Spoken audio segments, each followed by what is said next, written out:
கோலி talk Kollywood news.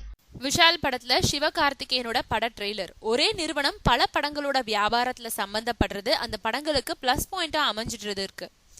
Suseenthiran இயக்கத்துல Vishal police ஆபீசரா நடிச்சிருக்கும் பாயும் புலி திரைப்படம் செப்டம்பர் 4 அன்னைக்கு உலகம் எங்கும் வெளியாகுது. இந்த படத்தை வேந்தர் மூவிஸ் மதன் தயாரிச்சிருக்காரு. தமிழகத்துல எஸ்கேப் ஆர்டிஸ்ட் மதன் வெளியிடுறாரு. திருப்பதி பிரதர்ஸ் தயாரிச்சிருக்கும் ரஜினி முருகன் படத்தோட தமிழக வெளியீட்டு உரிமையை வேந்தர் மூவிஸ் நிறுவனம் வாங்கியிருக்காங்க. பாயும் புலி ரஜினி முருகன் ஆகிய 2 படங்கள்ல வேந்தர் மூவிஸ் நிறுவனம் சம்மந்தப்பட்டிருக்கிறதுனால பாயும் புலி படத்தோட இடைவேளையில ரஜினி முருகன் படத்தோட ட்ரெய்லரை வெளியிட திட்டமிட்டிருக்காங்க வேந்தர் மூவிஸ். ரஜினி முருகன் திரைப்படம் வரும் 17ஆம் தேதி உலகம் எங்கும் வெளியாக இருக்கு. அதனால பாயும் புலி படத்தோட ரஜினி முருகன் ட்ரெய்லரை வெளியிடுறது அந்த படத்துக்கு பிளஸ் ஆயிருக்கும்னு நினைக்கிறாங்க. ரஜினி முருகன் படத்தோட ட்ரெய்லர் 146 வினாடிகளா உருவாக்கப்பட்டிருக்கு. இந்த ட்ரெய்லர் நாளைக்கு நள்ளிரவு 12 மணி அளவுல யூடியூப்ல வெளியிட இருக்கிறதா அறிவிக்கப்பட்டிருக்கு.